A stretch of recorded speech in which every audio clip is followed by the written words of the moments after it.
Un mes estuvo sitiado Pedro de Alvarado en el Palacio de Axayácatl. El 24 de junio Hernán Cortés regresó con cientos de españoles y miles de aliados indígenas. Cuauhtémoc, el jefe de la resistencia por prisión de Moctezuma y Cuitláhuac, los dejó entrar para encerrarlos a todos en el recinto sagrado. Ahí, sitiado, Cortés o alguien tomaría la decisión de acabar con Moctezuma. ¿Quién fue? ¿Por qué lo hicieron? Vamos a seguir contando esta historia.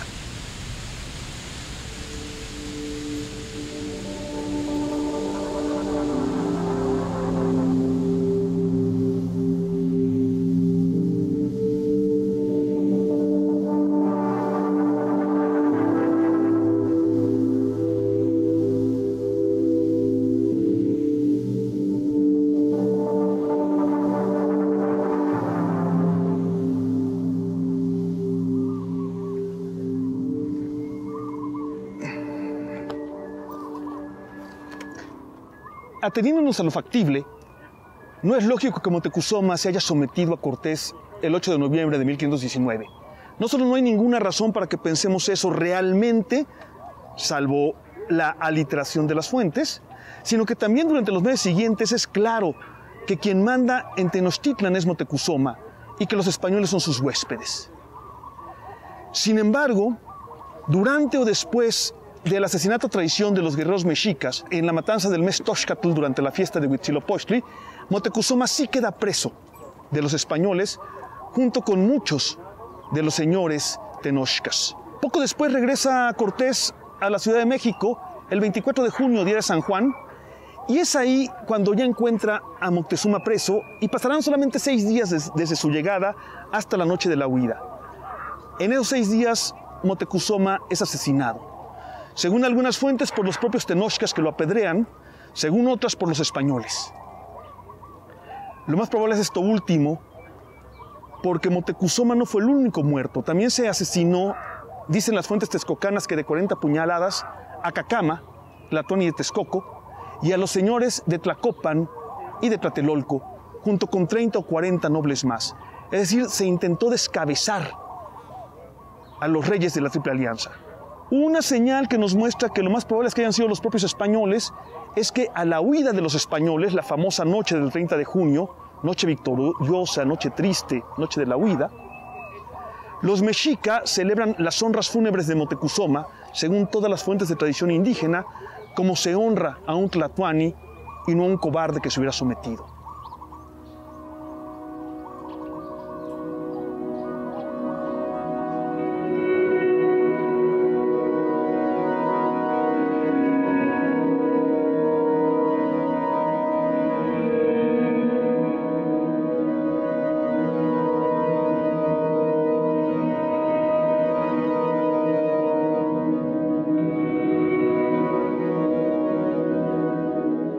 La doctora Clementina Babcock, de Lina, y el doctor Martín Ríos, de la Universidad Nacional, son dos de los historiadores que mejor conocen las formas de guerra del siglo XVI, la europea y la mesoamericana, y también de los que mejor conocen cómo era esta ciudad en 1519.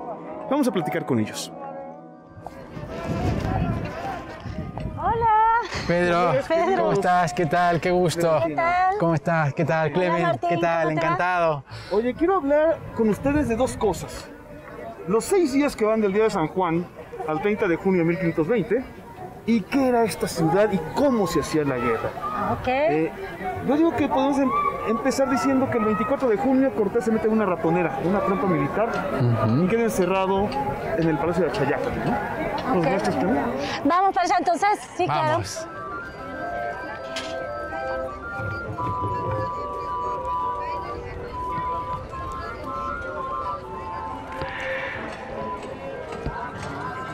Ah, es que no, en ese sentido es fascinante.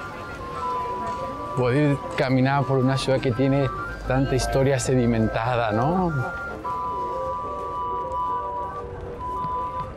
Y es muy interesante porque puedes pensar que la Ciudad de México creció sobre todo en el siglo XX, ¿no? Después de la revolución hacia el sur y demás.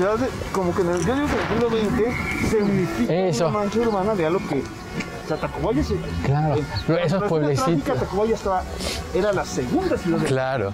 No, pero eso es lo interesante, o sea, creo que es lo que lo permite entender, que la Ciudad de México del 20 absorbe a esas villas y pueblos no hispanos, en todo caso indígenas por supuesto, quedan integrados en esta macroárea urbana.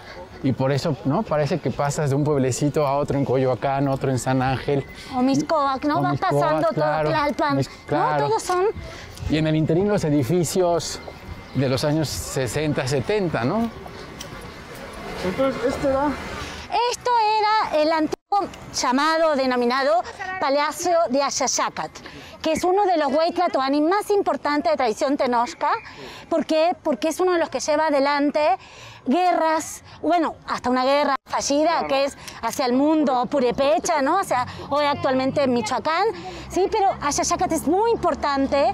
Es tan importante que va a ser la familia que en el periodo novohispano, Alvarado Tiso Somos, descendiente de él, va a escribir la crónica mexicana. Donde está ahora el Monte Pío estaban las casas o palacio de Axayácat. Sí. Estamos primero, ante todo, digamos, para hablar, estamos en el recinto ceremonial, aunque uno no lo pueda creer, estamos bajo el recinto ceremonial y este gran edificio histórico, edificio de la historia tanto novohispana como moderna de México, ocupó el espacio que hace muy poco tiempo el INAH precisamente encontraron los arqueólogos parte de los restos de lo que fueron los palacios de Axayácat. Ahí estaban encerrados Cortés y sus amigos. Sí, parte de su hueste, parte de la gente más cercana, ¿no? Y de aquí partía la calzada Tacuba. Exactamente en la otra calle donde la conocemos como Tacuba y lo más fácil fue tomar hacia la izquierda Tlacopan, que es el nombre. La única calzada, por cierto, que los mexicas habían dejado abierta, ¿no? Exactamente, y que unía aparte, recordemos que esto era una isla también, ¿no? Tenemos que recordar que esto era una isla, una calzada que aparte unía a otro centro importante, con Tlacopan. Que era la tercera capital de la Triple Alianza. De la Triple Alianza Huexcantla-Tolosa, ¿sí? Oigan, nos va a hacer caminar todos esos, son un poco más de 10 kilómetros, ¿no? Desde aquí hasta Popotla, donde llegaron Cortés y sus amigos en aquella noche. Sí. Pues nosotros la vamos a caminar sin que los mexicas nos estén aventando flechas y piedras, pero nos va a costar trabajo, ¿no? Sí. Echemos. Pasemos por una calzada, vamos.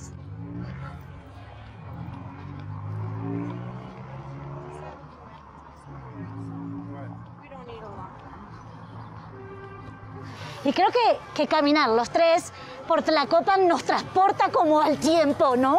O sea, pensar que hoy en este 21 estamos caminando sobre una calzada que, aparte, gracias a los mapas, el más antiguo que tenemos es del 55, el de Uppsala, está registrado, ¿no? Está registrado y aparte creo que nos envuelve en esta magnífica capital de la República Mexicana, donde tenemos tantas voces, tantos colores, tanta diversidad, esta calzada estando viva. Cuentan que los españoles iban silenciosamente escapándose y que fueron accidentalmente descubiertos. Por una mujer que dio... ¿Esa que estaba acá? Eso no se sostiene bajo ninguna circunstancia, es claramente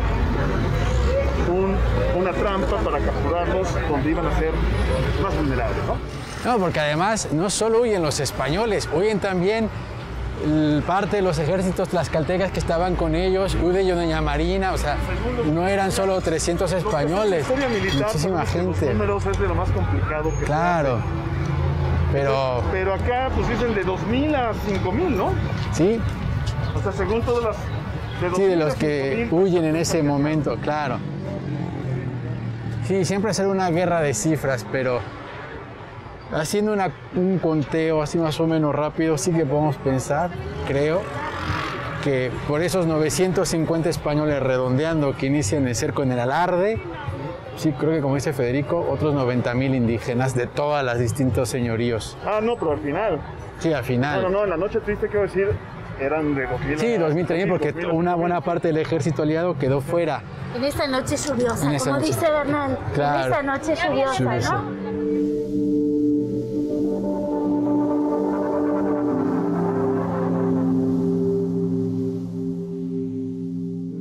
habiendo resistido y habiendo vencido a los españoles, unas semanas después negocian Sí, claro. un acuerdo. Claro, claro. No, por eso lo de la visión de los vencidos de Don Miguel, hay que cuestionarlo ya. Negocian un ¿no? acuerdo siendo ellos vencedores. Pero es que negocian con todos en realidad. No, pero Y ellos, y todos los pueblos pueden negociar porque saben que tienen una posición de fuerza y superioridad. Sí, no, pues ahí es claro, no, tal cual. Y eso sí está padre de quitarle foco en Cortés, ¿no? No por Cortés mismo, sino porque puedes ver la complejidad de la batalla.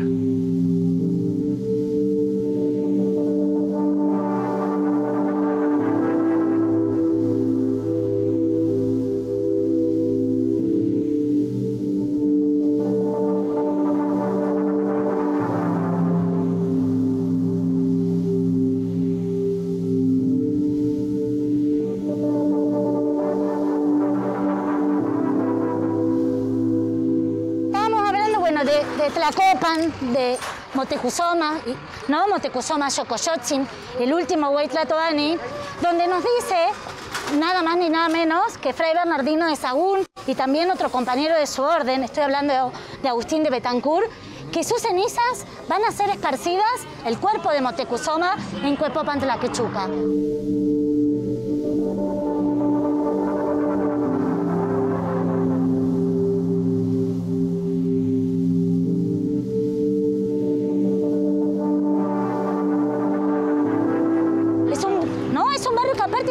Es muy nuestro, ¿no?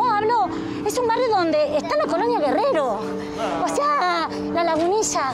¿Quién no hemos pasado? Ajá. El barrio de Cuepopan son actualmente Guerrero, Lagunilla, Ajá. O sea, digamos casi hasta acá, ¿no? Casi hasta esta altura. Es más o menos a esta altura. Recordemos que las limitaciones son... ¿El actual Barrio de Tepito pertenecía ya a Tlatelolco o era todavía? No, era el antiguo barrio de Atzacualco. Atzacualco, Tenochtitlan estaba dividido en 4 barrios que respondían a partir de la orden que da Huitzilopochtli de fundar 4 barrios que aparte responden a lo que es las creencias más profundas de este mundo Tenochca. Atzacualco, Teopan, donde está la Corte Suprema para atrás y la Merced, y donde está actualmente la Secretaría de Relaciones Exteriores, que está el magnífico y exquisito Mercado de San Juan, donde se comen cosas. Bueno, ese es Moxotlán.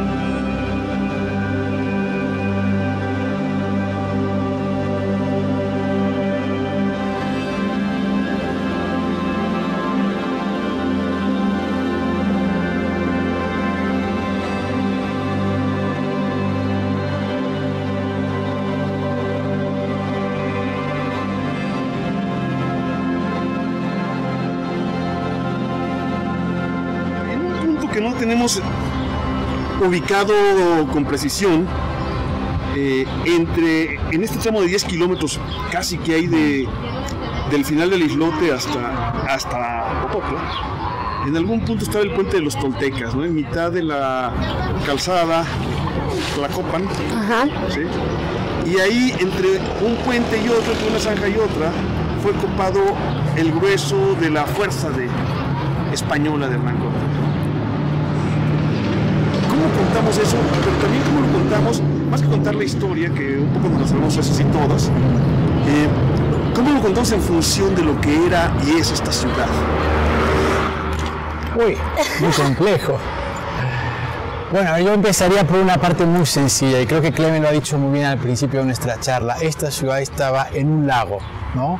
Y la cuenca tan compleja que tiene, o más bien la hidrografía tan compleja que tiene, va a, ¿cómo decirlo? Va a imponer las dinámicas de guerra para los ejércitos aliados indígenas e hispanos. La sociedad castellana tiene una larga trayectoria de vida militar que se remonta por lo menos al siglo XI, en la plena Edad Media, y hubo un episodio acuático muy importante que fue la conquista de Sevilla en el año 1248. Fue la primera vez en la que los ejércitos castellanos hicieron una operación anfibia por tierra y por agua. Entonces, en buena medida, el ejército de Cortés reproduce sobre el altiplano los mismos modelos de enfrentamiento militar que en la península ibérica, que eran muy sencillos: cortar las fuentes de abastecimiento de agua, cortar las fuentes de víveres y sitiar a la población para rendirla por hambre. Y al mismo tiempo destrozar todo lo que se encuentra alrededor para que esas poblaciones no logren abastecer a la ciudad principal. Entonces, claro, cuando Cortés sale con su ejército, lo que está haciendo es reunirse con el grueso del ejército que había quedado fuera de la Ciudad de México.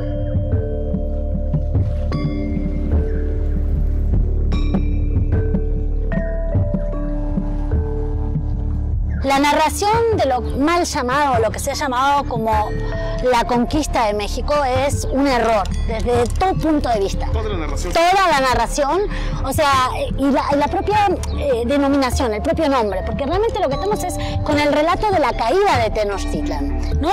Y es una narración bélica. El punto está en lo bélico. Esto es muy importante como para también considerarlo. Y estamos enfrentando también, por eso me parece que el diálogo ayuda muchísimo, a dos modelos y concepciones diferentes de la guerra. Por un lado, lo que vos decís, Martín, esta idea hispánica, ¿no? Todo este mundo medieval ante una concepción de la guerra mesoamericana que es totalmente diferente. Lo ha planteado Alfredo López Austin, maestro de los maestros, ¿no? Que tiene que ver con esta noción de la guerra sagrada, que es para el mundo mesoamericano, la búsqueda de cautivos para ser sacrificados y mantener el quinto sol, ¿no? Pero estamos en un momento a eliminar. Este es un momento a eliminar, sin lugar a dudas. O sea, pensemos en la figura, no solamente de Moctezuma Xocoyotzin, con qué se está enfrentando, sino qué pasa con la figura de Cuitlagua, que gobernó 80 días y que estuvo precisamente en estos eventos. El gobernante de Iztapalapa, ¿no? El gobernante de Iztapalapa que, por lo menos los registros que tenemos del 16 y del 17, porque también es eso, ¿quiénes son los que están narrando esa historia? ¿No? ¿Quiénes son los que escriben? Nos dice que Cuitlagua, que en un primer momento, a diferencia del señor de Texcoco, no quiere que Cortés entre. Y acá, sin embargo, después lo vemos precisamente en esta, que también es una discusión lo de la Noche Triste, porque en ninguno de los que son testigos de vista, las 5 fuentes hablan de Noche Triste. Hablan que Cortés estaba triste, que no es lo mismo que la Noche Triste. Esto nos lleva a un debate sumamente interesante, ¿no? Pensativo está Cortés con sus escuadrones forzados, recoge un romance muy del principio Bernal Díaz, ¿no? Ajá, Pensativo y sí. Es que de estos hechos, de estos episodios, o sea, tenemos los testigos de vista, los que fueron protagonistas, y después cada uno escribe con su propia intencionalidad. Claro. Pero acá, esta noche lluviosa, como lo hablábamos, esta noche lluviosa, con toda la carga que implicó, y las narraciones... Por ejemplo, no poder usar la pólvora. Por ejemplo. El apuro, estar oscuras, no tener el control del territorio. Pero esta sería también quedarnos en una narración tradicional. Yo creo que nos merecemos pensar en algo más a los 500 años, ¿no? Y no quedarnos con estas narraciones. Sí, pues sí. ¿No? Digamos que sobre la guerra podemos concluir entonces que tiene los elementos rituales que siempre ha tenido, pero está buscando la derrota militar del enemigo con una absoluta claridad, y que del lado español hablamos de una estrategia de transición entre medieval que se acerca, que se acerca a lo moderno. Claro, pero que se va gestionando, se hace moderna sobre el campo de batalla. Lo que pasa es que ahí me gustaría hacer un matiz, Pedro, porque no es que los españoles sean los violentos, ahí son los grupos indígenas que han sido sometidos durante tantos años, pues que aprovechan la ocasión y son los que arrasan, ¿no? O sea, si el ejército son, por un español, hay más o menos 100 soldados indígenas, los que cometen la violencia contra la ciudad no son los españoles técnicamente, son los soldados indígenas. Cortés también los deja hacer, eso es verdad. Pero según las mismas cartas de relación sabemos que Cortés les ofreció la paz en varias ocasiones, porque en la propia lógica de la guerra medieval, cuando uno se rinde, se entrega a la ciudad y la idea es que se haga el menor destrozo posible para poder aprovechar las infraestructuras de la ciudad y su propia riqueza material, riqueza humana, ¿no? Los víveres. Entonces quienes destruyen la ciudad no son los españoles necesariamente, no. La violencia de ese mundo indígena que reconfigura las alianzas en esa ocasión. Ahí está, Martín, lo que vos decís, porque precisamente los otros grupos indígenas, está la cuestión del código, decodificar. ¿Cómo decodificar? Los hispanos no decodifican que Tenochtitlan es la Tolan, la ciudad sagrada, el axis mundi del mundo Tenochca. No, pero los otros grupos sí. Los tlaxcaltecas, la gente de Tepeaca, ¿no? O sea, los otros que están jugando como aliados de la hueste hispana, sí decodifican la implicancia que tiene Tenochtitlan.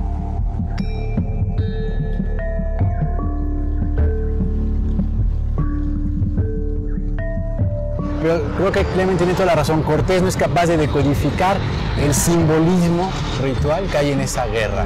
Él entiende que hay enemigos, ¿no? Que puede formar alianzas con unos para pegarle a otros. Y nada más. Y aparte llegan en un momento también muy especial.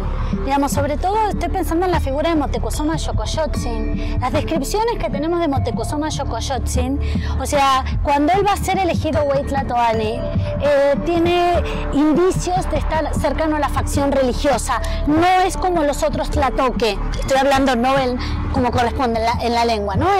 Los tlatoanis, que no sería correcto, es los tlatoque. O sea, acá tenemos un momento cuando llega Cortés y su hueste, todos estos 3 años de gran inestabilidad, en el sentido de que Moctezuma, el poder estaba tomando otro giro. No sabemos para dónde hubiera pasado, pero estaba cambiando las cosas. Dice Alfredo López Austin que está empezando un proceso de descentralización política. Tal cual, ¿no? Tal cual, ¿sí? Tal cual. Y aparte tenemos voces, bueno, muy de algún lado tlaxcalteca presente, de los tlaxcaltecas es muy presente, ellos han tenido siempre una fortaleza narrativa, visual, muy importante, pero también tenemos la versión de Texcoco. La tenemos exactamente, con el magnífico compendio de los reinos de Texcoco y los reyes de Texcoco, que ahí hay una otra posición totalmente diferente. Tenemos los anales de Tlatelolco, tenemos otras versiones que nos está matizando mucho esta versión, digamos, tan ordenadita, que a mí siempre me preocupa, de la caída de Tenochtitlan.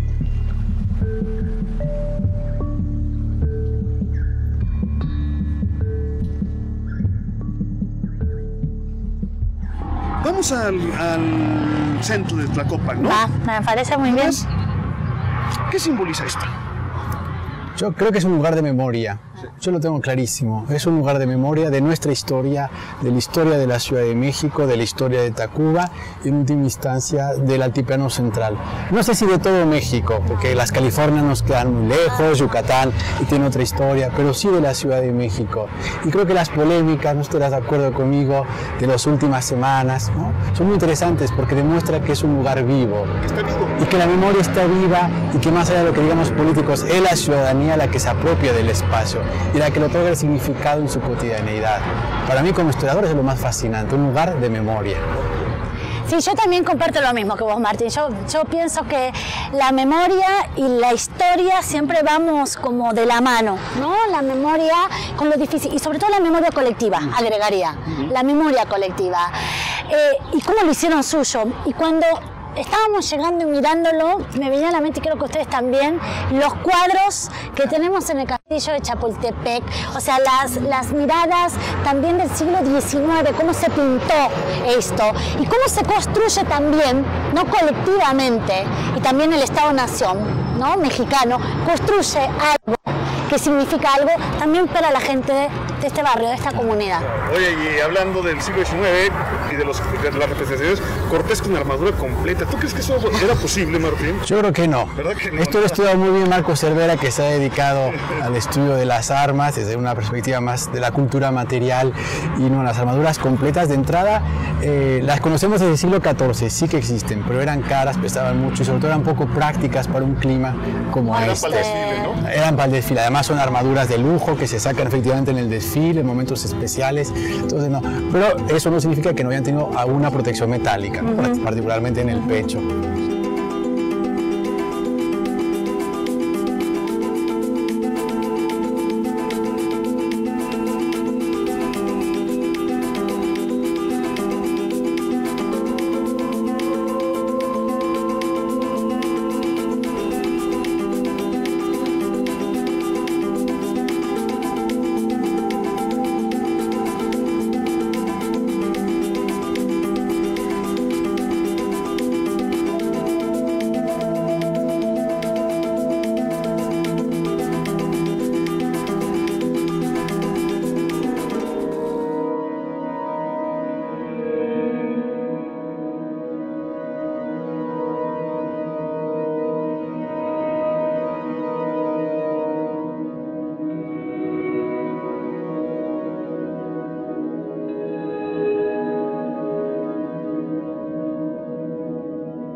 compartir esta charla, Pedro. Gracias. Gracias. Por la invitación. O sea, mis problemas con las fuentes son muy distintos de los de ustedes, aparentemente, pero en realidad es el mismo problema. Vamos a probar esto que parece muy rico. Es el de las fuentes. Sí, claro que sí. Entonces, cuéntenme ustedes, ¿cuál es el problema? Si queremos hacer historia de los barrios de medio Tenochtitlan y de cómo perviven con alimento 100% prehispánico, no sabemos si la preparación, porque no tenemos ni idea de eso, ¿no? Pero sí que todos los alimentos que hay aquí existían en México antes de la irrupción española. Ajá. Con eso, ¿cuál es este problema de las fuentes? Bueno, si queremos conocer algo, por lo menos del México del posclásico tardío, nos debemos como, ahí sí caer como en un problema mayor, que es qué dicen los otros pueblos sobre México Tenochtitlan. Que relatan sobre México Tenochtitlan, sobre su poderío, sobre sus centros, sobre sus edificios, sobre sus canales, sobre sus tianguis. Y con esos otros pueblos, ya que hablas de los canales, los edificios de los tianguis, incluimos ahí a los europeos. Sí, claro. Que llegan, lo ven y cuentan. Sí, de eso, ¿no? y se sorprenden. O sea, eso queda registro. Quedan maravillados. Quedan maravillados en torno a esta Venecia, como algunos hacen la referencia. Esta referencia siempre con Europa siempre. Es permanente, ¿no? Es tan grande como Córdoba y Sevilla, dice Bernardo. Claro, Díaz, ¿no? Del Templo Mayor dicen que es tan alto como la Giralda, por ejemplo. Pero eso es normal, pasa en toda sociedad y en toda persona. Que llega a otros... Este bife de Buenos Aires es casi tan bueno como el de Chihuahua. Entonces, un mundo tan distinto como era el suyo, pues tienen que incorporarlo a sus marcos referenciales, a su cosmovisión. Entonces, gracias. Estos son con chile serrano, habanero y serrano. Qué rico. Habanero y serrano. Gracias. Y les dejo un poco de tostadas horneadas. Que el náhuatl que conocemos también pasó de ser una lengua que se hablaba, meramente se hablaba, a ser ahora escrita, ¿no? Entonces eso también es interesante, cómo juegan los franciscanos, cómo dan los sermones, ¿no? Estoy pensando en Fray Bernardino de Sahagún, en lo del náhuatl para la evangelización, que también ese es otro problema, ¿no? ¿En qué lengua? ¿En qué idioma? Claro. ¿En qué lengua? Y cómo decodificar y cómo entender conceptos tan abstractos, ¿no? Como es el propio dogma de la Iglesia. Claro, la idea de la Trinidad, de Dios y la distinta concepción de una deidad, ¿no? Que no es una deidad dual como las deidades mesoamericanas, por ejemplo. Eso ya de entrada es un problema teológico en última instancia.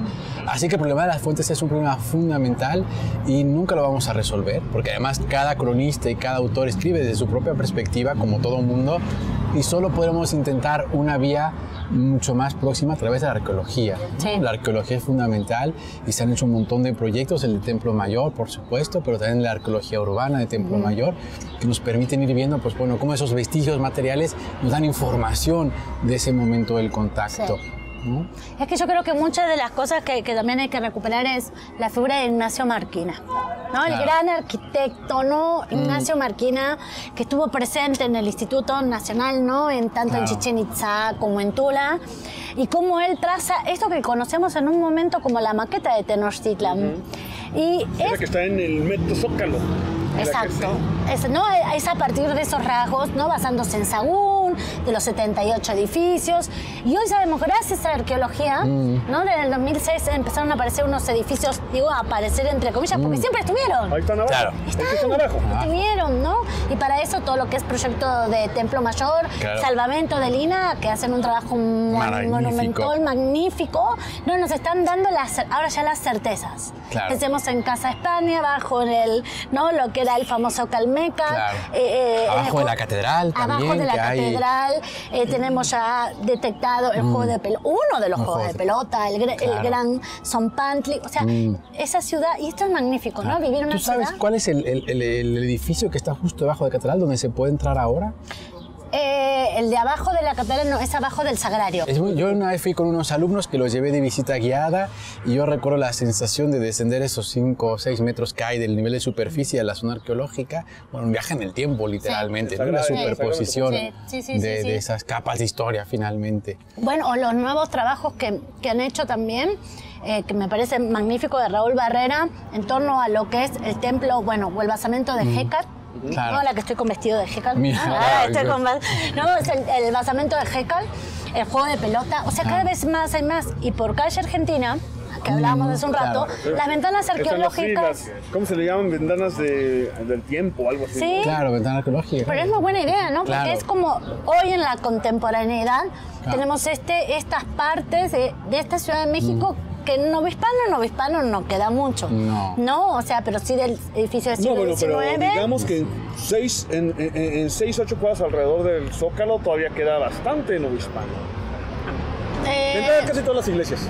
Bueno, sí, pero no... Pero del 16 queda muy poquito. El Hospital de Jesús, del por 16 ejemplo. Del 16 casi no. Es que además no hay que Pero perder de vista la propia catedral del siglo la XVII. inundación de Ciudad de México de 1629 que hizo mucho daño a la ciudad, luego el motín de finales del siglo XVII y eso hizo que se transformara la Ciudad de México. Ese motín me gusta Por varios motivos.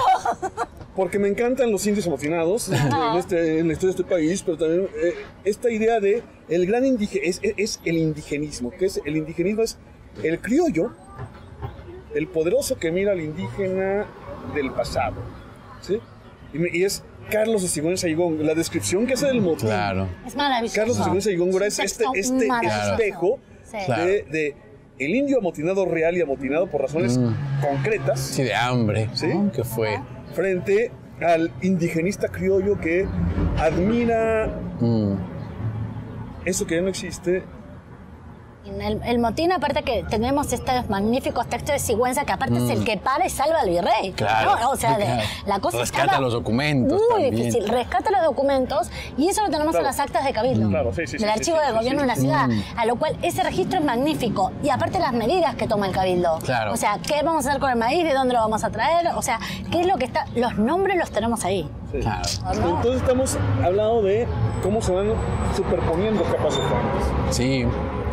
Y faltan las fuentes del 18, las de la Ilustración con Clavijero, ¿no? Que hace toda otra narrativa. Una más que lectura. fuente, digamos, la lectura. La lectura del pasado, tienes toda la razón. Ajá.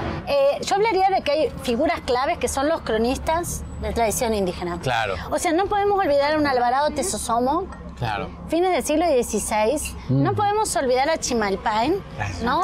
Este gran cronista. Dejo el ceviche de mango. Viene, es mango, jícama, chile habanero, lo que es jitomate, cebolla morada y una salsa de piña, chile habanero y tomate asado.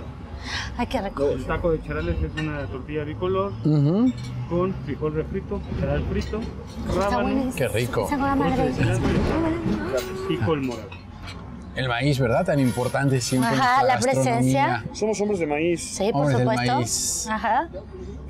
Sí.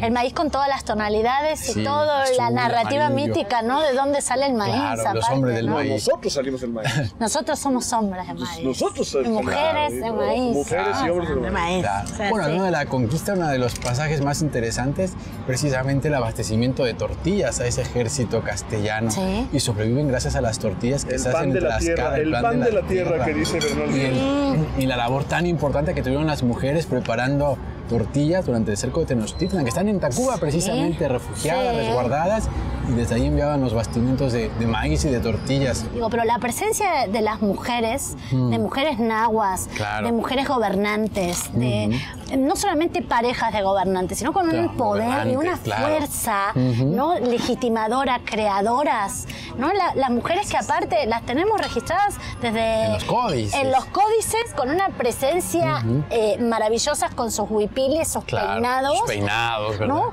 Pero recordemos nada más ni nada menos la presencia de Tecuixpo, una de las hijas de Motecuzoma, ¿no? Y cómo también Cortés, desde Tlaxcala, se vienen teniendo relaciones con las mujeres, pero no es solamente reducirlo a una cuestión sexual, tiene que ver con una cuestión de legitimación, de construir genealogía. O sea, esto nos lleva, creo que, a una apuesta mucho más interesante. Y mucho más compleja también, más ¿verdad? compleja, Más rica. ¿no? Que el lugar de las mujeres Claro. que acompañaban, Claro. que por supuesto tenían una acción que no es nada, digamos, irrelevante como es cocinar. Claro. Estamos comiendo, ¿no?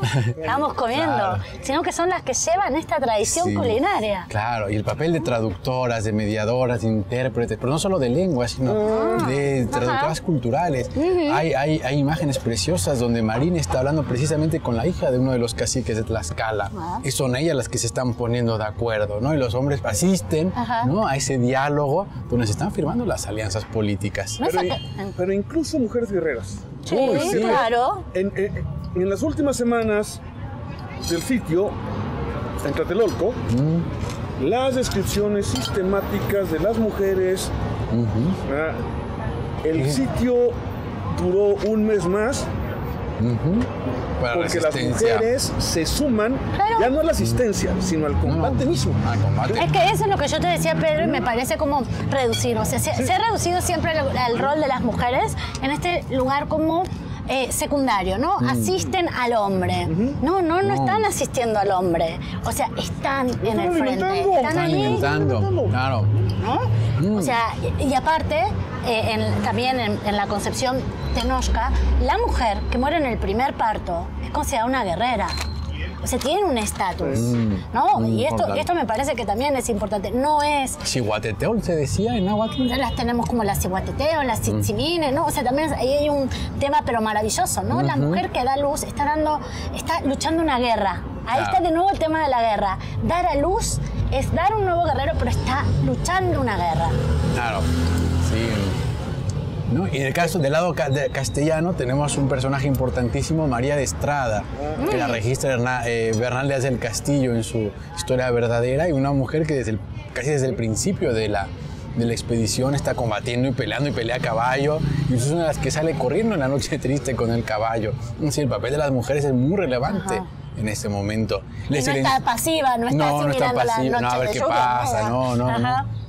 Así que yo creo que es uno de los actores de la historia que tenemos que revalorar, ponderar y reconocer. Ya no somos más los historiadores de gabinete. No. Ya eso se rompió ya hace años. Hoy los historiadores hacemos campo, y hacer campo no solamente es hacer archivo, sino que digamos, hacemos cruce de fuentes, hacemos crítica de fuentes. Ese estudio es, creo que, lo que nos permite acercarnos a explicar. No decir la verdad, porque la verdad no existe. No. Explicar y complejizar también ese proceso de conquista, ¿no? Y entender que cada uno de los actores va a tener su perspectiva, pero como la tenemos todos, ¿no? Cada uno en esta mesa está viendo a un lado distinto de la mesa, y por lo tanto estamos viendo cosas distintas. Y no significa que estemos mintiendo, simplemente tenemos una perspectiva diferente de lo que pasó. Yo les digo a mis alumnos que finalmente la historia no la escriben los vencedores, la historia la escribimos todos, y el historiador intenta, ¿no?, darle un sentido, un contraste a esos episodios del pasado, pero sabiendo que es una relectura del pasado que le queramos dar sentido desde nuestro tiempo. Hay cosas que sabemos, hay verdades. Es una verdad que el 30 de junio Cortés y sus amigos salieron corriendo. ¿Es una verdad? No sé si es una verdad. Lo verdad, ahora, lo que eso significa, ahí es donde ya entra el juego de... Yo matizaría, querido amigo, yo diría que hay datos. A veces esos datos son ciertos y a veces son falsos. Y sobre esos datos... Hay algunos que se pueden... corroborar, sí, pero lo que pasó no lo vamos a saber. O conocemos fragmentos de la realidad. Y es lo que pasa en la conquista.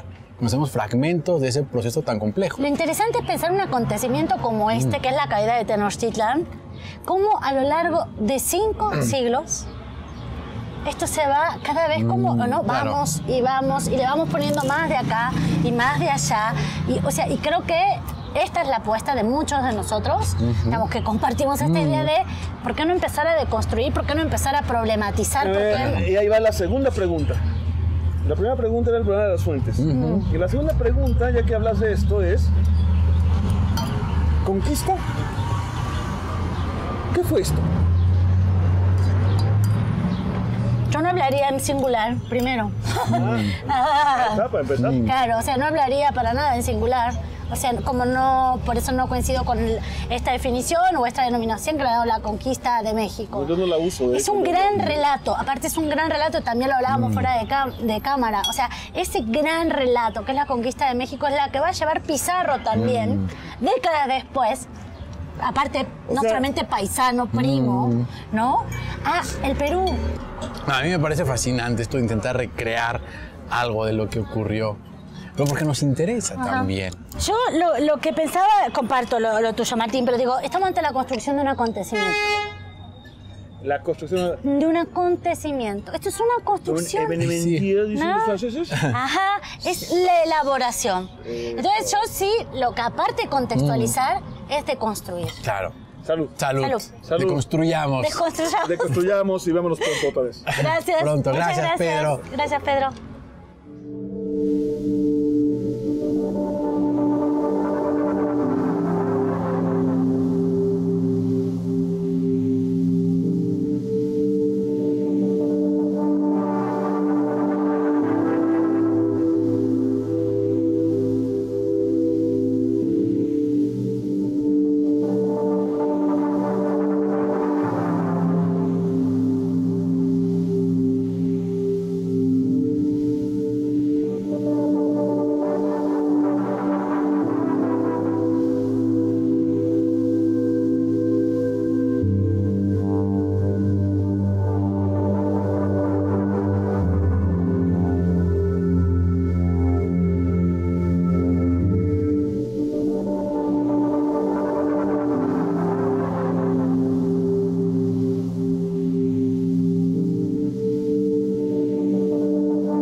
Ocho días después de que salieron de México Tenochtitlan, la noche de la huida, los españoles y el puñado de aliados que les quedaban llegaron a estos llanos. No sabemos exactamente dónde, pero sí en las cercanías de Otumba, por aquí. Según los españoles eran 200,000 mexicas y sus aliados. Seguramente eran menos de la mitad. De lo que no cabe duda es que eran muchísimos.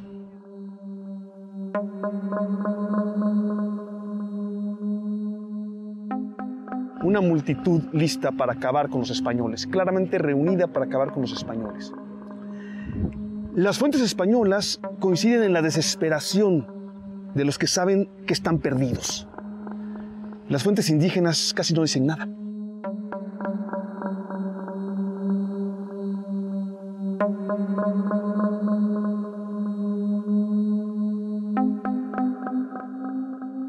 La descripción de la batalla es absurda, o tan absurda como tantas otras, vista desde ahora, o tampoco comprensible. Al parecer, a los mexicas y sus aliados se les había olvidado que combatían a matar y se dedicaban otra vez a combatir en líneas, a capturar prisioneros. ¿Por qué? Porque no estaba Cuitláhuac en persona, quien desde México Tenochtitlan estaba armando la estrategia política, porque se sentían seguros de vencer, porque atacaban en campo abierto, donde por cierto parece ser que los caballos por una vez fueron eficaces, aunque ¿cuántos caballos les quedaban? 20, 30, 40 cuando mucho.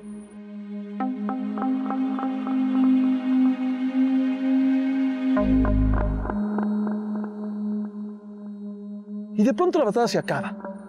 Según las fuentes españolas, Hernán Cortés en persona, junto con Juan de Salamanca, con un puñado de jinetes, ven un punto elevado, a saber cuál, a lo que claramente es el mando de los mexicas.